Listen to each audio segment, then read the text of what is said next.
You are listening to Mad Chat with Chad and Matt. What's up, you game assassins? This is Mad Chat with Chad and Matt. This is our gaming podcast that all my friends told me they promised me they'd listen to, but I know for a fact they don't. Chad, how are you doing today? Hey, I'm one of those friends, and I download it. I don't listen to it. That's all that matters. You can count me in the category. I would feel weird, like, but I'm doing hey, well. listen to my Matthew. podcast and tell me what you think. Like, I want people to find it naturally because they're interested, you know? So I'm not going to, like, shove it down people's throats. Oh, no, I'm shoving it down people's throats. But anyone listening, we want you to shove it down people's throats. Do the work for us. Chad, got some big Fortnite news. You want to talk about Fortnite real quick? No. Okay, moving on. So, Chad, what do you have? I have a wonderful article that came to me on Facebook. It came to you? Okay. Okay. What is this article about? The 18-plus adult gaming portal, Nutaku Games, I'm probably butchering that because it's Japanese. It's making its way into esports with their mobile title, Tits and Tanks. As described by product manager Ben Facio, think of it as World of Tanks, but with fully uncensored anime action. Oh, wow. You said it's an esport? It is an esport. It is sponsored by YouPorn. Okay. Now, hold on. I've heard of YouPorn sponsoring CSGO teams in the past, but this is on a whole new level. Yeah. Okay, so the article continues. It says the tournament is to begin this autumn with 64 participants and a $25,000 prize pool. What? It is worth noting that each competitor, this is the best part, each competitor will receive a 12-month free membership to YouPorn. Oh, okay. Wow, they get that premium membership free. So this What isn't the fuck? YouPorn's That's- first dive into esports. I have to, like, previously sponsoring. I don't want to say I have to look up this game now, but like I need to know more. I have to know what's going on here. YouPorn has previously sponsored Team YP, formerly Play to Win, when competing in Overwatch, Dota 2, Street Fighter tournaments.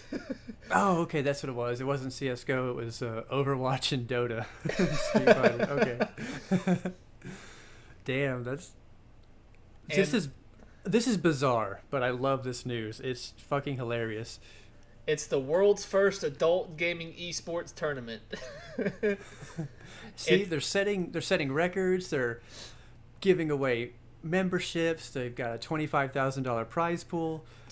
I mean, So the game they're playing is Tits and Tanks, right? Which to me just sounds fucking hilarious. okay, hold on. Imagine like you're trying to break through into the competitive gaming world. It's your dream to be a pro gamer. It's what you've been training for, and then you see this and you're like, fuck it. I'm going to try it for Tits and Tanks. And then like your family and friends are like, hey, so we heard you've been getting into some competitive gaming and you won some money in a tournament. That's pretty cool. What game are you playing? Like, what do you say? Would you just own it? Like, oh, I play Tits and Tanks, bro. No. Coming from my family and my background who would chastise the living shit out of me for anything of that nature, I would rather say it was like Dungeons and Dragons, because I'd get made fun of even more for what Nutaku Games is called the Lewd Gaming Championship. I would get laughed out of my family tree for that. And it's a mobile game, so you can download that on Android and iOS soon. Please sponsor us. Come on, YouPorn. That would be awesome if we were Matthew sponsored by needs his YouPorn. free 12-month subscription. Yeah, I need I need that free subscription. I'm running out of money. Oh God, this is it's amazing. That was. You know what? I really needed that good laugh because this past week has been really shitty at work. Long story short, we lost 5 employees. Oh my and I'm like God. scrambling to find new people.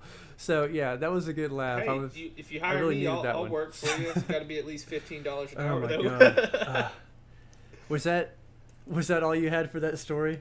Yeah, that's all. Okay, because I got to move on real quick to just really quick talking about Black Ops 4.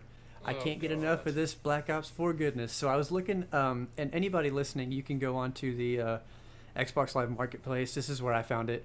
Just go to the games coming soon, and you can see there is a Call of Duty Black Ops 4 Digital Deluxe Enhanced Edition. You want to guess how much money this costs, Chad? I'm gonna guess it's gonna be north of $100.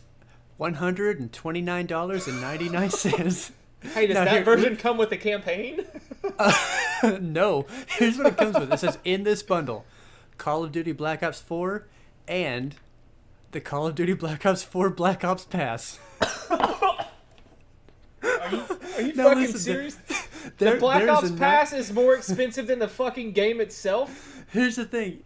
At first glance, that's what it looks like. It looks like the pass is $70, but actually it's not. The pass itself is $40, so you can get a $99 version, or yeah, $40. You can get a $99 version that comes with like 2,000 something Call of Duty points. Well, this version, the $130 version, comes with 8,000 Call of Duty points. That's pretty awesome. Does it come with its own dunce everything cap else too? Everything else is the exact same between those two, the $100 and the $130 version, except for the extra Call of Duty points. So that's the difference. Well, I'm about to say a word that might trigger some people, so I apologize. I just can't stop myself from saying this. But that should also include a T-shirt that says "I'm a fucking retard." Serious, like how I'm out of words to describe how strange this is to me that I haven't heard anybody else saying anything about this.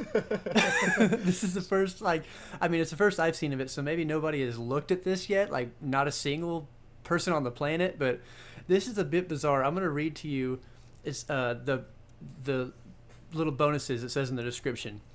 So this digital enhanced edition includes Call of Duty Black Ops 4 game, of course, 8,500 Call of Duty points, the digital edition bonus items, and Black Ops Pass includes Classified, a zombies experience available at launch, 4 additional all-new zombie experiences, 12 multiplayer maps, and 4 exclusive Blackout characters. Are they acting like 12 maps is like a lot? Because that's really not that many maps. I don't know, I guess. I mean, I know it was like over its entire existence, but Halo 3 has like 30 maps? 35 maps? Yeah, so pre-order and get private beta access. Oh my god. Oh, Private. this reminds me. So there are going to be 2 betas for this game. One of them will be a few weeks early if you're a Comcast Xfinity member. Apparently they did this for World War II as well. They just, somehow Comcast has a deal with Activision, and their Xfinity subscribers get early Call of Duty access for the betas for 3 days. So I guess that's a thing. So does Comcast, are they trying to beat out Cox for being the most hated internet provider in the nation? I mean, I don't know, I guess. But yeah, I mean, there's a teaming up with beta. Activision is never a good idea when you're trying to have good customer service. As a general rule, if you want your customers to like you, you don't team up with Activision or Pretty EA. much. That's basically the general rule of thought. So, I see a little asterisk by the Call of Duty points. It says Call of Duty points CP will be accessible in Call of Duty Black Ops 4 once CP are made available in the game. What does that mean? They will be available. They'll be accessible when they're made available. So does that mean no shit? But does that mean it's not going to be there at launch? So what are people paying $130 for? The T-shirt. It's like, here, you can have this thing once we make it available. But it's not available at launch? I don't know. I don't understand the mindset of this is the company that released, which is, in my opinion, the best Call of Duty out there. It's not my favorite Call of Duty, but I think just graphic-wise, gameplay-wise, just everything they did, I think they did everything right in Black Ops 2. Mm-hmm. That's my favorite. Yeah, I think it's the best one. I honestly do. It's not my favorite. Call of Duty 4 is my favorite, and then I would probably go Call of Duty 2 after that. But it just seems weird to me that a company can be so good at one thing and be on top for so long, and then just, I don't know, did they hand the company over to just like a child trying to slam in a fucking round peg into a circle hole? Because we'll make it fit. Just keep slamming it. It'll fit.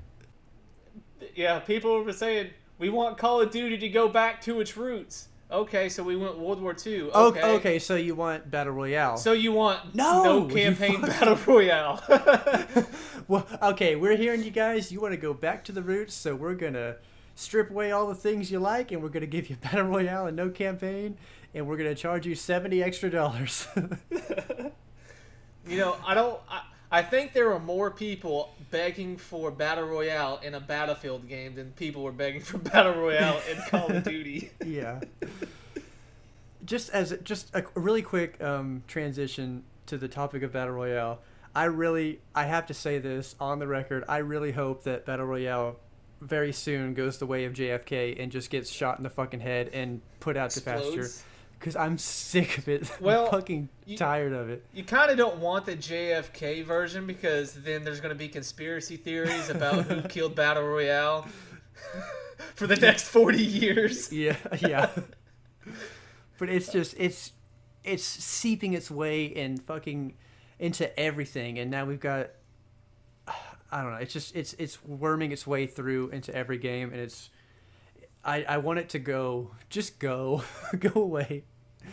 It's like, so the first thing was DLC, paid DLC. Mm-hmm. And then the paid DLC went to microtransactions. Mm-hmm. And now microtransactions are going into cosmetic microtransactions with the Battle Royale mode. So you gotta look cool for everyone that you're trying to kill when you hide behind a fucking tree as they run by. Like, yeah, Battle Royale is the most unfun fucking game style I've ever played in my life. I don't find it enjoyable running around for 25 minutes looking for decent weapons, and you finally get one, and then you take off running so you're not getting fucking circle deathed. And then there's some douchebag just laying down inside of a fucking tree where you can't see him, and then he just shoots you as you walk by. Like, that's just... I once tried to play Fortnite for like an hour straight, and I was bored to tears afterwards. I felt like I had wasted my time, and it really does feel like a waste of time. Yeah, if you ever feel like you're wasting your time in a game, then you know you need to stop playing that game. I've literally wasted more time in PUBG than any other game, because I would go fucking like look for 10-15 minutes scared shitless looking for a fucking weapon. I finally get the weapon I want or the scope I want, and then I kind of sit where I can get something, and then I die with like 40 people left, and I gain so little XP that it wasn't even fucking worth it. And that game, well, I mean, like, as far as I know, I still have it. I haven't played it in a long time.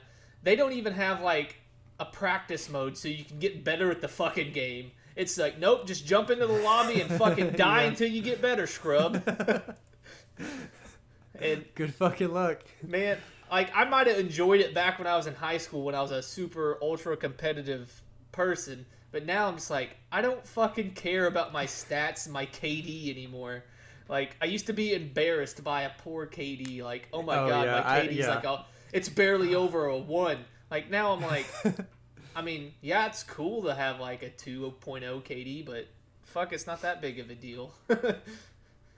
Like, yeah, my aspirations of going pro went gone long time ago when I realized I wasn't fucking good enough. Yeah, so, after I got my 50 in Halo 3, I slowly started caring less and less about that kind of stuff. Yeah. So I want to transition over to this new article that I came across. All right, what you got? And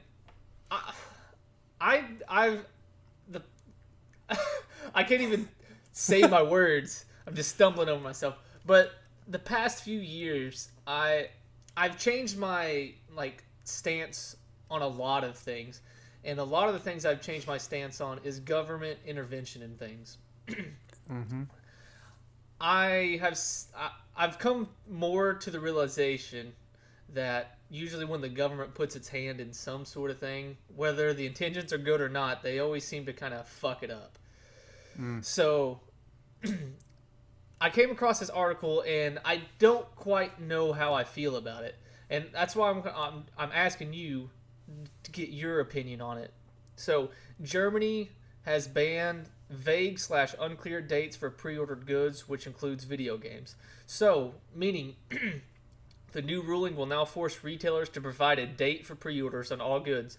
So, like how Rockstar has put out for Red Dead Redemption 2, when it was supposed to come out the first part of this year, back in January, they just put Q1 of 2018. Pre-order now.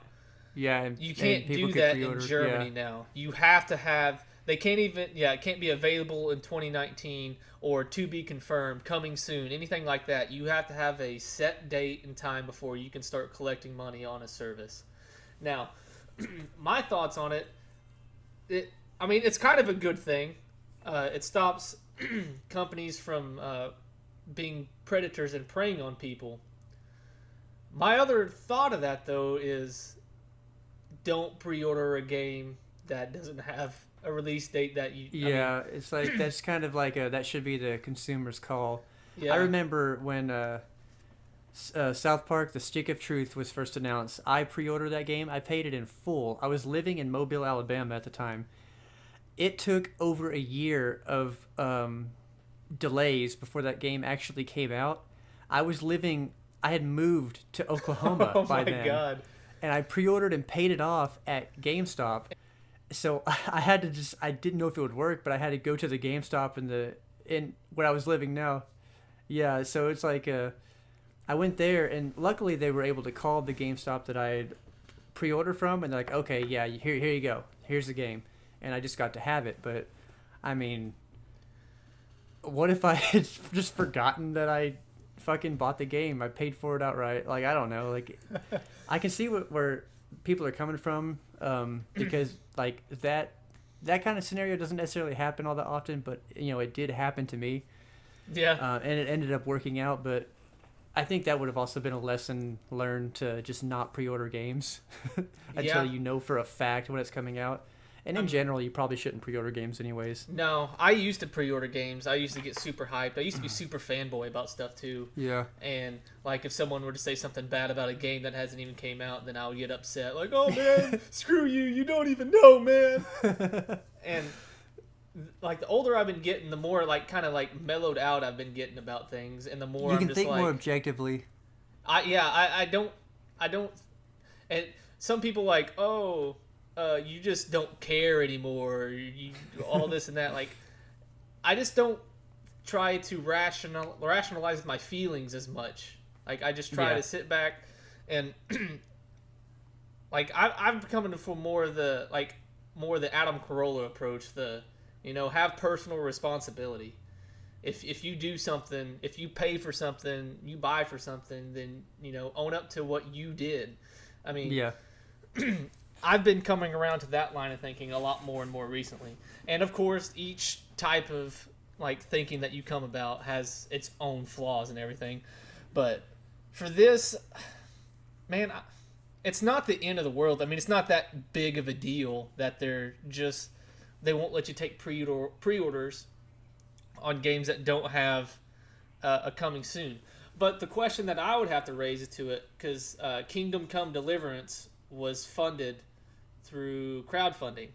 Yeah, that's a good point. Those games don't have a release date when they do it. They're saying, hey, we just need the money for this. Would that be illegal? Because it's kind of a pre-order, because, hey, or do they consider that a donation with a gift in the end? I don't know. That's tricky, because did you hear about, what's the game? Star Citizen? Is that what it's called? I don't know what you're talking about. Well, there's this game. I think it's called Star Citizen. It's like this huge. It's raised like hundreds or dozens or hundreds of millions of dollars on Kickstarter, and they just keep adding and adding and adding to it, and it's been in development for years. Like it's this huge thing that a lot of people are very interested in, and there's this guy who spent like $4,500 backing it, God. and he's like, you know what? I was under the impression that you guys were not going to take this fucking long. Like you've been taking way too long for this game. I want my money back. I'm tired of it. And so, he took them to court, and the court ruled in favor of the game company, saying, no, you made a deal, you gave them your money, and there's nothing else that can be done about it. You're not getting the refund. Yeah. And so it's like, I don't know. That I just thought that was an interesting story. It's like it sucks for that dude, but I mean, it's like similar to Kickstarter. It's that kind of situation. If you step back and look at it, dude, why are you spending $45,000 on a game that you don't even know if it's coming out? Yeah, it's like you spending a lot of money on this game. That's a bad decision. Yeah, that's a really bad decision. And to me, it's really that's dumb. No different than some guy, because what he's doing in that, he's not gonna gain any monetary value. Yeah, like, he's making an investment. He's making an investment without getting any stock, basically. Yeah, and yeah. That's what if that guy was going to put that much money towards that game, he should have gotten in contact with the developers and say, "Hey, I will give you a fuckload of money. Either like give me some huge credits or something, or give me some stock in your fucking game. Like give me just like 1% sales or something like that." But, I mean, if you're going to just go out there and just sling all that cash out there, of course they're going to fucking take it, you know? Yeah. I mean, that's kind of what it is. People get burned in bad investments all the time, and I don't know necessarily if I feel that's any different than some guy getting approached by some fucking creepo on the street who's been doing cocaine all day trying to get this dude to start a business with him. And that dude goes and starts his business and runs the business into the ground because he's a fucking cokehead, you know? And that guy gets screwed out of his money. I mean, most people would look at that and go, "Oh, well, you shouldn't have trusted that fucking guy." Yeah, you shouldn't have trusted that guy that was obviously high on coke. But, I mean, obviously these are two completely different scenarios. Yeah. But I just thought different, but still similar. Cause it's similar because you're giving your money for something that you don't even know. Yeah, you don't know for certain when it's going to come out or if it will. That's another thing with Kickstarter.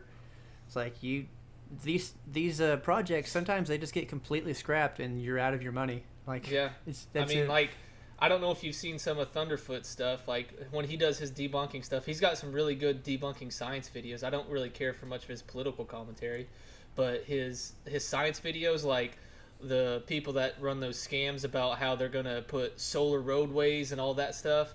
I mean, those people earn millions and millions of dollars through government grants and stuff for projects that are, one, inefficient, and two, just they're not scientifically possible. Like it's just ridiculous. And most of these come from like Kickstarters, or a lot of them come from government grants and stuff. So we go through like Kickstarter is just a weird fucking thing, ain't it? Yeah. Yeah, you can go ask Anita Sarkeesian about that. Oh, Jesus. Just one of the biggest scam artists on the planet, and no one wants to fucking admit it. Well, some people do, but then they're like, garbage humans. Yeah, they're garbage humans for saying, "Hey, this lady's scamming us." But whatever, God. That's a whole other story for another day. Yeah. So you did tell me you had something about Fallout 76 that you learned. Yes. Beta access comes out October, a month before the game comes out. So it's not so much a beta as it is just a stress test for the servers. But the way they're doing it is kind of weird. So people were under the impression that when you pre-order the game, you get access, and that's true to an extent, but you don't get immediate access. They're kind of okay. So first people to get into the beta is going to be Xbox One users, and then even at that, they're sending out codes at random, so not everybody's going to get a chance to play at the same time right as soon as the beta starts. Well, I mean, I understand why they're doing that, because they don't want to overload because they fucking know that this is going to be the biggest like MMO console release ever. Yep. So And they've gotta ease more they people have into to, it. because I don't think anybody's servers would be up to par enough. I just don't. Yeah, doubtful. So I do understand why some people are upset, but again, it is at random, so they're not. I mean, they're letting Xbox people in first, so that's one thing. But just that stuff happens all the time. Like there are certain deals that developers make with publishers and different companies like that all the time. But Well, hell, everybody who Activision used to everybody do it pre-ordered. with Xbox. Xbox used to get the maps for all the Call of Duty games a month in advance, Yeah, and now now it's PlayStation. So, I mean, I'm not a huge fan of that, but I mean, I don't think that should be illegal or anything. I mean, Yeah, they can I kind of mean, do what so- they kind of want to do. the main takeaway is that sometime in October, we're going to be getting access to the beta, and I'm pretty stoked. Also, a little interesting tidbit: if you are under level 5 in the game, other players cannot kill you in PvP. That's So- pretty cool. Yeah, it's pretty interesting how they did that. So people who are new aren't just going to constantly get destroyed by high level players griefing them. So I'm wondering how their leveling system is. I'm gonna assume it's gonna be more like Fallout 4, where you can go up to like infinite level, basically. Because like the old Fallouts, you were capped out at like, Yeah. what was Fallout? It was a cap. It was like what? It was like 30 or something. Fallout And- 3, it started out as 20, and then with an expansion, they made it 30, I think. Yeah, and I know it then ended up at 30. New Vegas went to like 30, and then like 35 or something like that Yeah. with one of the I- other DLCs. I don't recall what 4 is. I haven't. 4. I don't think there is a level cap in 4. You just run out. I of don't. perks Yeah, to I don't. spend. I think you just keep going until you unlock everything. Yeah, because you can console your command your way to like level 1000. Yeah, which I like that. I like that you can just keep going and figuring out what you want over time. Yeah, that's why I'm a huge fan of them allowing mods, because like a mod to where you can have like if someone wants to go out there and recreate the old system to where you can lock yourself to level 30, like they can do that. So if you Yeah. want the old time experience, you can just download a free mod for that. That to me is pretty cool. So, I'm excited for 76. So, I'm worried, but I'm also fucking excited. Yeah, I mean, we'll just see. It from what they've said, that there's like a full story involved. There's quest. There's something to keep you moving along besides just wandering the wasteland, killing creatures, and fighting other people. So, I'm anxious to see what the story is supposed to be. But I mean, really like yeah. a lot of those creatures they've been putting in. Those are some pretty yeah. cool ass fucking things. Yeah. They've been in there. yeah, and they're trying to delve into the lore of West Virginia, like how certain areas in the world you have your special monsters and stuff, like the chupacabra in Mexico and stuff like that. So they've been diving into different kinds of urban legends and folk tales and stuff like that. So they're gonna put fun little Easter egg monsters in there that match the lore of the area, which is pretty cool. Yeah, that's really cool. That's just like that's one thing that Bethesda is really good at is world space. They get you really immersed, and like that's not like a big issue when people complain about the Bethesda Fallouts. They complain about the RPG mechanics and stuff like that. They Yeah. don't really complain about how immersed you get, like when you go into the world. Like it looks like a post-apocalypse. They go deep into it. Like, oh fuck, I was watching a video on YouTube about Oblivion, and and it was about the Dark Brotherhood and how insanely thorough they were with somehow like they're just ridiculous lore they had in Oblivion. And when you start out in the Dark Brotherhood, you just gotta kill some random person, and then you go to sleep, and then you get visited by the Lucian Lachance, the Dark Brotherhood speaker, and he comes talks to you and tells you that they know that you're a murderer, and then he gives you the Blade of Woe, and you're supposed to go to the Inn of Ill Omen, and you're supposed to go kill that one dude. And then if you go talk to the guy when you go kill him, and he says something fucking creepy like, oh no, it was an accident. She struggled. I told her not to struggle and everything would be fine. I didn't mean to. And then he like takes off running. So you know you're killing some bad dude. Like he was like either trying to like rape this girl and she kept struggling and he stabbed her to death or something. Well, if you go into the lore, you can find out by like going through his belongings and going through some of the stuff. You can find out who put the hit out on him. And then the guy that put the hit out on him is the guy that's across from you at the very beginning of the game in the cell against you that's talking shit about you.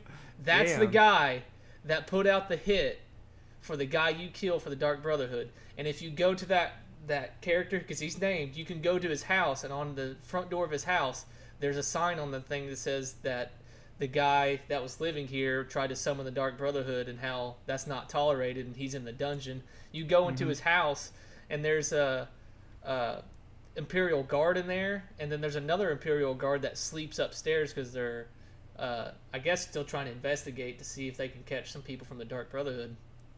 And you can go into one of his little treasure chests, you can unlock it, and you open up his diary, and his diary is the whole thing of him trying to summon the Dark Brotherhood to kill this fucking guy. Oh my god. So all of that just for some random fucking guy you're supposed to kill for a first mission. Yeah. That's insane. And that kind of stuff is like all throughout Bethesda's games, and it's so much of it people might just forget to check for or walk right past. And I'm guilty of that a lot in the Fallout universes, is not checking those damn terminals. Yeah. Those damn terminals will give you so much information and lore and stuff. Like, just like every time you go to a high school or a middle school in Fallout 4, you'll find some weird-ass crazy experiment that they were doing with the kids. It's so crazy. When you played Fallout 3, did you ever find all those holotapes for that family that was trying to find each other before the bombs went off?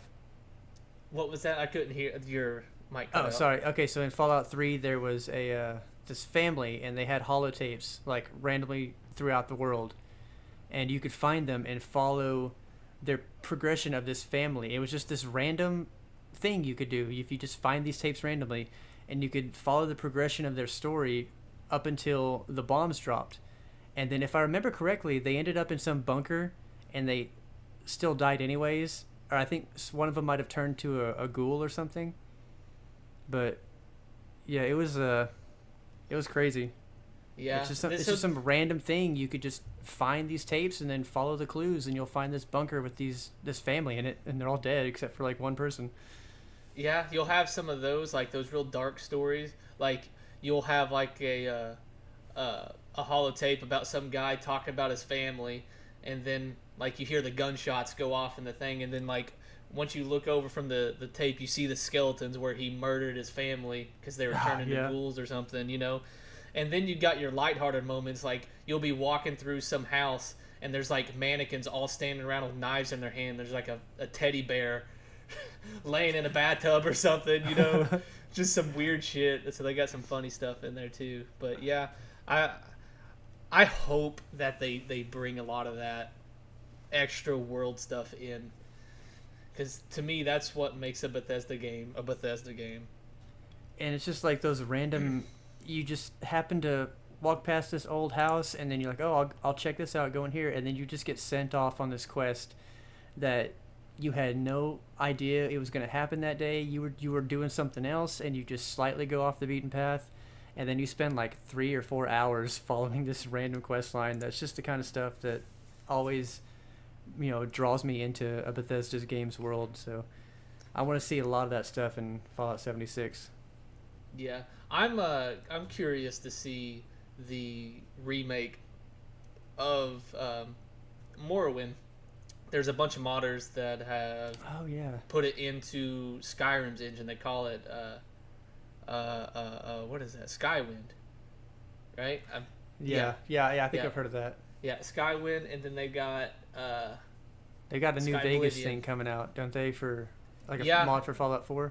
Yeah, they have a mod for Fallout 4 they're working on. I don't know how soon the one for Fallout 4 is going to come out. I don't know if it ever will, because it's a fairly new project. But the Sky Oblivion and the Skywind that are coming out on the Elder Scrolls, those have been in development for a couple years, so I think they're getting closer and closer.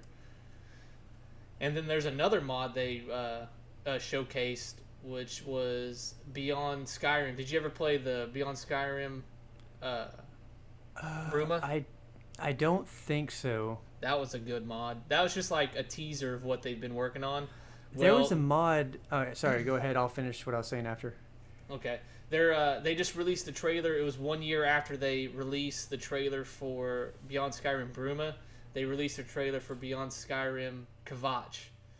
So you get to go back to Kvatch after they've rebuilt it. So it's going to be really cool to see that because they're working on the entirety of Cyrodiil. So I'm excited to see what they've got coming up too. There was a mod that was really popular, and the name of it is blanking on me, but it was a mod for Skyrim, and it had this brand new world that you would go to, but it actually is getting. I've heard it's getting picked up as like its own release, like it's being made into its own game, and it'll be like sold. So it's, if I can remember the name, I wish I could. The name of it's Enderal. That's Enderal? a different one. No, there's another one. Oh, huh. I don't know. I played Enderal too. That one was good, but there's another one, like the Lost City or something like that. I would like to see you played Enderal, right? Yeah. I really liked it. I didn't get a whole lot into it just because I'm not a huge fan of old Skyrim on my computer because it just doesn't work well with Windows 10 and it crashes a lot. But I would like to see Enderal in the Witcher 3's engine. Ooh. Because that kind of fits with that kind of theme of the Witcher 3 and that kind of... Enderal reminded me more of The Witcher than it did any Elder Scrolls game. Yeah, I can see that. Before we move on to the next thing, I actually read a really interesting article, and when you said The Witcher, it brought up CG Projekt Red in my mind. They're actually like talking with neurosurgeons to try to make sure that their implants, their cybernetic implants, make sense in world. So they're they're going to that much detail. They want that to seem as likely and as possible as it possibly can. I just thought that was really interesting. It was just a really short article that just kind of spoke about that, but that just randomly popped into my head when you said Witcher 3. So another reason for us to love CD Projekt Red, because they do so much research for their games. I think CD Projekt Red is probably the most consumer-friendly company, like game company out there. Oh, yeah. I would think so. And speaking of CD Projekt Red, I do have another article to go over, Matthew. Oh, okay. Okay. So on July 17th, you've heard of GOG. Yes. And they are owned by CD Projekt Red. Mm-hmm. They tweeted out a promotion for Postal 2. So they had Postal 2 coming. Okay, They had Postal 2 coming back onto their game service, so they were trying to promote it. Well, they tweeted out a picture, and it had a gravestone, and it had games journalism on it, and it had the character pissing onto the gravestone, and it said committed suicide August 28th, 2014, which was the day of Gamergate. Wow. Fucking shots fired. They eventually did have to apologize, which I'm not a huge fan of them apologizing, but I mean... They should have posted a fuck you instead of an apology. If they're going to troll, man, you got to troll all the way through. Yeah, you got to stick with it. That's funny. Oh my god. Okay, and so this is one of the things they had an issue with. It said, the problem is that the GIF, I say GIF, fuck you, can be interpreted as a dog whistle that panders to the hate group Gamergate. So Gamergate's a hate group now. Oh my god. Which itself has been leading to radicalism and even murder. What? And then in quotation, someone said they used BuzzFeed as the source to back that point up. Oh, well, I mean... So there you go. Now it makes sense. Yeah. But fucking CD Projekt Red and GOG, some guy just had the balls to throw that out there. And to that man, I fucking salute them. Yes, let's all fucking salute that person. I wish I knew who it was. I would send them a little letter saying thanks for your service. I will go as far as to start supporting any company that just completely goes out of their way to go against political correctness in gaming. I will go out of my way to fucking buy that game or whatever I can do because it just cracks me up, and I love it when it pisses people off.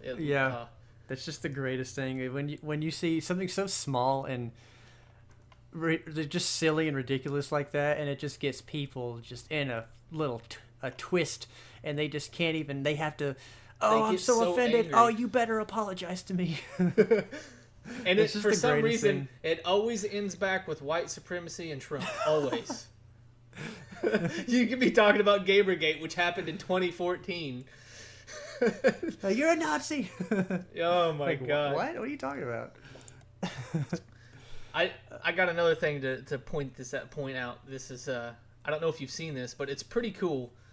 Is that a company called, let's see, it's for the Nintendo Switch. It's called Hori, Hori. I don't know if you've heard of them. No, I don't think so. They are releasing GameCube-styled controllers for the Nintendo Switch. Oh. So that they can use it for, I guess, because I know people have been basically jailbreaking their Switches to have like emulators and stuff on them. Yeah. And so you could use that for a GameCube emulator, or if they do backwards compatibility on some of their GameCube games, you can have a GameCube controller. I would think you should probably wait and do the backwards compatible games, because I've heard that people trying to mod and jailbreak their consoles has been bricking them. So yeah, I wouldn't like. I can jailbreak and root, like I do it on my phones all the time. Like I can't do it with my new phone. Well, I could, but it's a pain in the ass to do the Galaxy S7 that I have. Long story short, but I don't have any issues doing it to my phones and stuff like that. But man, a console like that, even though the phone is way more fucking expensive, like the phone's $800, and I'm like, oh yeah, I'll fuck with the internals of this. But a $200 game console, I'm like, dude, I ain't touching that shit. So yeah, but that's got your account, like your gamer tag and shit, and all your info. Like that's true. They might fuck with that and ban that. That's so true. That's something else. I do have one more thing to talk about though before we end. So let's hear it. We mentioned a little bit earlier talking about battle royale modes. So the next big thing people are wanting to know is will there be a battle royale in Halo Infinite? So, I fucking hope not. God damn it, I will be fucking pissed. Because if they're putting a fucking battle royale mode in fucking Halo, that means that they're taking away time from making a good fucking game and making it for filthy casuals, as I will call them. All right, so you're on the same page as all the other Halo fans. So there was a live stream going on. There was a developer from 343 talking to some people. And this is what he had to say. Let me find that quote real quick. That'll be the quickest way to 343 to get booed off the fucking stage. So somebody asked him about that, and he said, "I'll tell you right now, the only BR we're interested in is Battle Rifle, the original BR. So calm yourselves down." The fucking dad joke of the year. Yeah, coming from 343. But it's good news. And then people were like, "Well, he didn't say that they're not putting it in. He just said it's not a focus." And then Frank O'Connor from 343, he's like, "Okay, if you want a battle royale mode in Halo, just make it yourself." So from Frank O'Connor, thank God. O'Connor, that just goes to show. Come here to my house, unzip that pant, and I will suck you dry.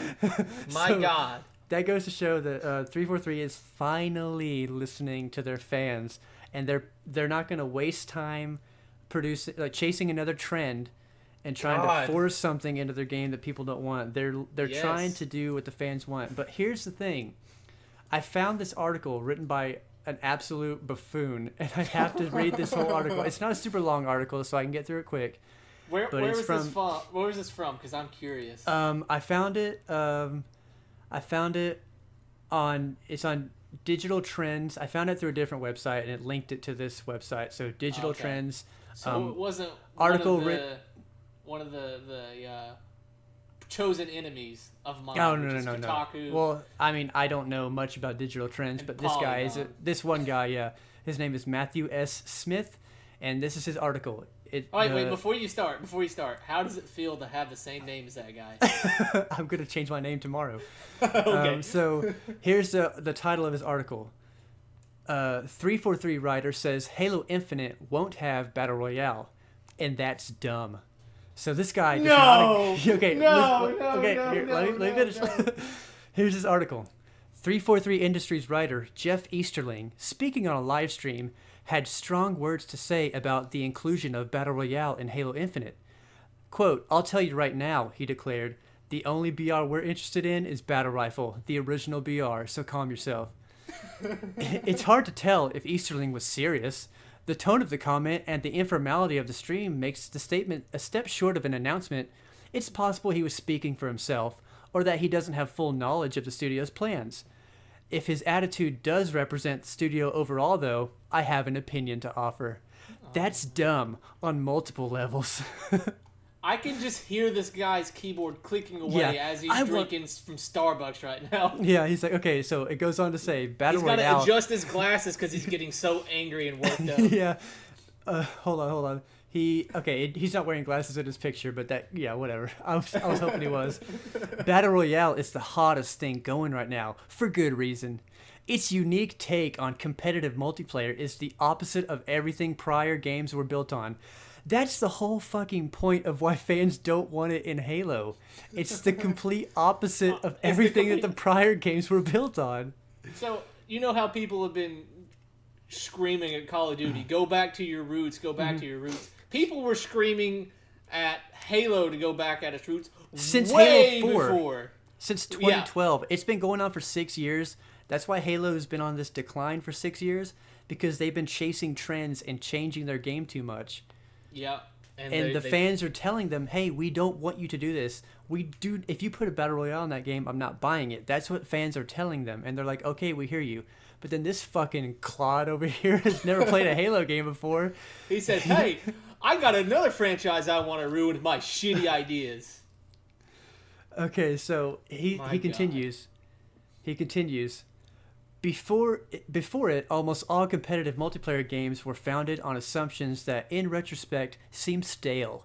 Fights must be fair. Levels must be tight and designed with obsessive detail. Competition can only happen between 2 players or 2 teams. Okay, so this guy's saying that fair fights, properly designed levels with incredible detail, and competition between 2 players or 2 teams, that's stale and boring. This is the kind of guy who buys microtransactions so he can have the best weapons and gear, so he can go shit on kids who don't have the money to buy the big items, and so he can feel good about himself when he steps out from behind the corner. He goes, blah, blah, blah, blah, blah, blah. Gotcha, bitch! And then he's over there teabagging him. Like, dude, you had a fucking assault rifle, and I had a frying pan. Yeah. Relax, well, this fella. is the kind of guy who can't compete with a fair start game. Yeah. He's the kind of guy who's so shitty that he drags his team down. So he's not done yet. Then came PlayerUnknown's Battlegrounds, Fortnite, and a long list of less successful, though often still popular imitators. He doesn't want to mention the fact that all these other clones of these Battle Royale games are doing so shitty, such as the culling. And we'll talk about the culling at another time because we don't have enough time for this episode. But all these other games that are coming out that he kind of glances over, they're getting shit on. They're not making money. People hate them. So he wants to, but for some reason he thinks Halo should chase the trend. So these games proved all the above untrue. No, they don't. Again, fights can be unfair. Levels can be sprawling. Competition can take place between up to 100 people at once, with only one winner in the end, which this guy's probably never fucking won a Battle Royale game. As a matter of business, then, shunning Battle Royale isn't smart. See, that's the biggest problem I have with this article. He's saying, as a matter of business, shunning Battle Royale isn't smart. 100% disagree, because the Halo fans are the ones who are going to buy this game, and they don't want Battle Royale. You alienate your Halo fans, you're not selling this game to anyone at all. So, Chad, what do you think about what he said so far? As a matter of business, shunning Battle Royale isn't smart. Yeah, I agree. I agree 100%. I was going to say that I guarantee you that Black Ops 4 will. Well, I say I guarantee. I'm not gonna fucking bet any of you fuckers because I'll lose.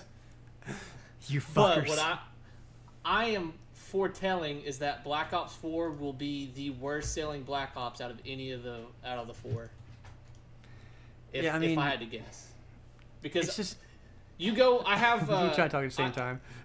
Yeah.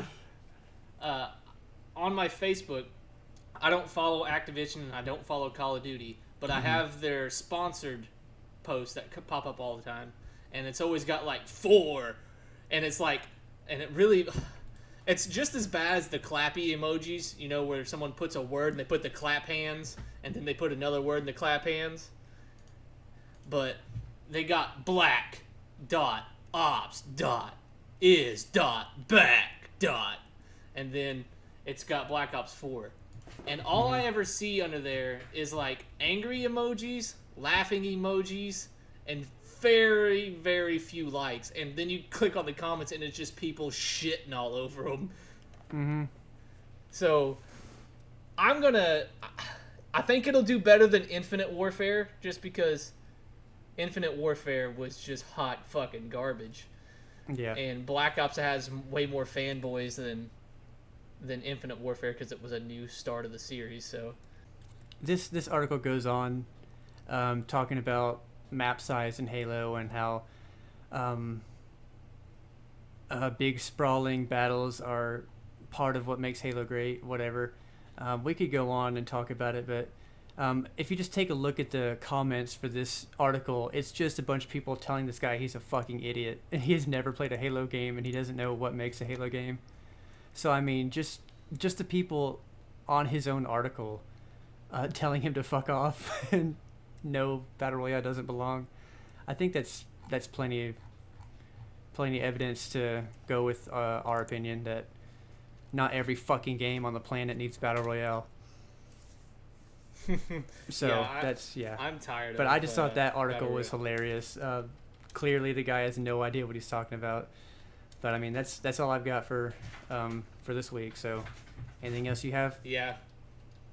No, I'm good. I'm having a lot of technical issues on this side, so I think it's time to wrap it up. Yep, let's wrap it on up. So, if you guys want to contact us, we've got our email. It's madchatpodcast@gmail.com. Go ahead and email that, or you can just comment on whatever fucking wherever you find us. We're on SoundCloud. We're on Google Play, Stitcher. We're all over the place. Hopefully on iTunes soon. I think iTunes is waiting for us to upload more episodes before they put us through. So okay, yeah, definitely send us questions. Just comment on YouTube, something. I mean, we'd love to interact with you guys. Yeah, exactly. So, and also join the Discord. I link it everywhere that the episodes get uploaded. So, and if for some reason if the link doesn't work, comment, email us, let us know. We'll send you another invite. Yeah, if you join the Discord, I have no issues unless I find out you're a dirty bastard. But I have no issues adding you guys on any like Xbox Live or Steam and playing with you guys. That would be kind of fun too. All right, so with all that, I will say ta-ta and farewell. All right, well, I'm done here too, so I will see ya. Thanks for listening to Mad Chat with Chad and Matt. Contact us at madchatpodcast@gmail.com and join the Discord to be a part of the community.